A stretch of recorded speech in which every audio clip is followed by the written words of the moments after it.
एक और महत्वपूर्ण खबर आपको उत्तर प्रदेश से बताते हैं। उत्तर प्रदेश के बरेली में हुई हिंसा और इसके बाद गिरफ्तारियां यहां पर जो हुई हैं उसमें और ज्यादा इजाफा हो सकता है और गिरफ्तारियां यहां पर की जा सकती हैं। जांच के लिए एसआईटी टीम का गठन कर दिया गया है। डीआईजी ने एसपी सिटी मनीष पारिक की अध्यक्षता में एसआईटी टीम का गठन किया है।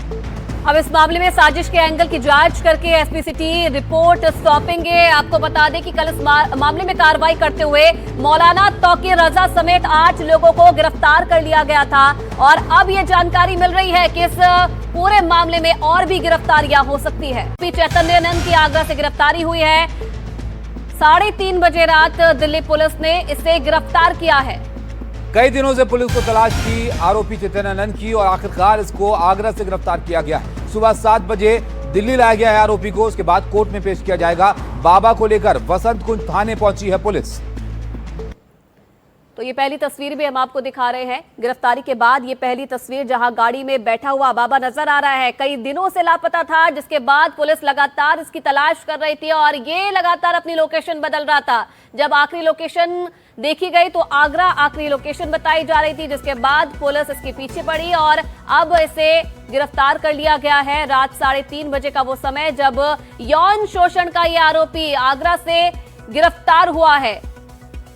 50 दिनों से यह फरार था, जिसमें पुलिस तलाश रही थी अलग अलग जगहों पर इस बाबा को और जब इसकी सूचना मिली कि आगरा में ये हो सकता है तो वहां पर पुलिस पहुंची और आखिरकार इसको आगरा से देर रात 3:30 बजे के करीब गिरफ्तार किया गया है। अब कोर्ट में पेश किया जाएगा और वहां से पुलिस रिमांड लेने की कोशिश करेगी ताकि इससे गहनता से पूछताछ की जा सके। कई सारे मामले हैं इस बाबा पर, फ्रॉड से लेकर यौन शोषण तक के आरोप इस पर लगे हैं और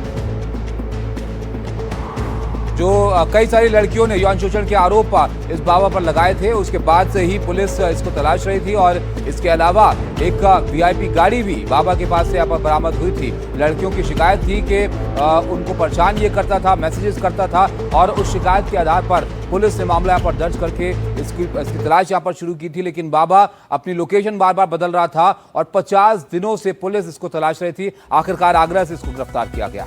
और बताया जा रहा है कि काफी लंबे समय तक ये लंदन में था और लंदन से जब ये वापस आया और जब ये पूरा मामला खुलकर सामने आया उसके बाद से ये लापता बताया जा रहा था। अलग अलग लोकेशंस इसकी मिल रही थी और पुलिस की कई टीमें जिन्होंने राजस्थान, उत्तर प्रदेश, हरियाणा के कई इलाकों में छापेमारी भी की थी बाबा को ढूंढने के लिए और आखिरकार इसकी लोकेशन मिली आगरा में। और बताया जा रहा है कि काफी लंबे समय से आगरा में ये छिपा हुआ था, एक होटल में ये छिपा हुआ था, जिसके बाद पुलिस को इनपुट मिले, पुलिस वहां पहुंची और इसे गिरफ्तार किया गया है। कई सवालों के ऐसे जवाब हैं जिन्हें पुलिस ढूंढ रही है, क्योंकि कई ऐसी लड़कियां हैं जिन्होंने बाबा पर आरोप लगाए हैं अश्लील हरकत करने के और किस तरीके से छात्राओं को ये फंसाता था और उसके बाद कई ऐसे सवाल हैं जिनके जवाब पुलिस जानना चाहेंगी। मुकेश हमारे संवाददाता हमारे साथ जुड़ गए हैं।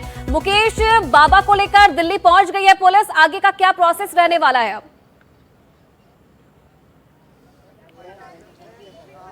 देखिए, बिल्कुल बाबा को लेकर सुबह 7 बजे दिल्ली पुलिस दिल्ली के वसंत कुंज नॉर्थ थाने पहुंच गई है, जहां पर मैं खड़ा हूं और यहां पर जो जिले के आला अधिकारी हैं वो बाबा से पूछताछ कर रहे हैं। बाबा पिछले 56 दिनों से फरार चल रहा था। 4 अगस्त को 17 लड़कियों ने उसके खिलाफ यौन शोषण की शिकायत की थी और उसके बाद से ही बाबा गायब हो गया था। बाबा उस वक्त लंदन में था, लेकिन जब देश वापस लौटा तो वो पुलिस के सामने पेश नहीं हुआ और उसके बाद बाबा पर लगातार लड़कियों ने यौन शोषण के आरोप लगाए। आज सुबह तड़के करीब 3:30 बजे दिल्ली पुलिस ने बाबा को आगरा के ताजगंज इलाके से होटल फर्स्ट से गिरफ्तार किया है। वहां पर बाबा एक लग्जरी रूम में रुका हुआ था और वहीं से बाबा को पकड़ा गया है। बाबा को लेकर दिल्ली पुलिस ये वसंत कुंज नॉर्थ थाना है जो मेरे ठीक पीछे है, यहीं पर लेकर आई है और बाबा से यहाँ पर पूछताछ चल रही है। चूँकि जो बाबा के खिलाफ तमाम जो केस दर्ज हैं वो केस यहीं दर्ज हैं। ये हमें पहले से हमने रिपोर्ट किया था एनडीटीवी ने कि किस तरह से 56 दिनों से बाबा लगातार अपनी लोकेशन चेंज कर रहा था, बार बार जो मोबाइल हैं वो भी चेंज कर रहा था और मोबाइल का इस्तेमाल बहुत कम कर रहा था। लेकिन दिल्ली पुलिस ने टेक्निकल सर्विलांस के बेसिस पर इसको ट्रैक किया और दिल्ली पुलिस को कल देर रात ये मालूम चला कि बाबा आगरा के ताजगंज इलाके के एक होटल में रुका हुआ है, वहीं से इसे गिरफ्तार किया गया है।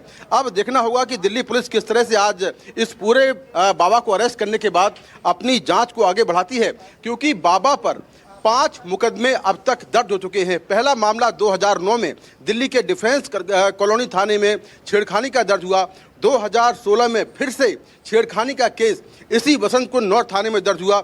इसके बाद 23 जुलाई 2025 को मठ की ओर से बाबा के खिलाफ धोखाधड़ी का मामला दर्ज कराया गया, जिसमें यह एलिगेशन था कि करोड़ों का जो मठ है वो बाबा ने कब्जा कर लिया है और इस मठ की कई प्रॉपर्टियां बाबा ने किराए पर उठा दी हैं। इसके बाद जो चौथा मुकदमा है वो छेड़खानी का दर्ज हुआ 25 अगस्त 2025 को, और एक और मुकदमा दर्ज हुआ वो ये था कि बाबा जिस कार का प्रयोग कर रहा था उसमें एम्बेसी का नंबर लगा हुआ था, जो कि फर्जी नंबर था, और दिल्ली पुलिस ने बाबा के पास से एम्बेसी के नंबर लगी 8 और ऐसी फर्जी नंबर प्लेट बरामद की। तो 5वां मुकदमा ये दर्ज हुआ। कुल 5 मुकदमे दर्ज हुए हैं।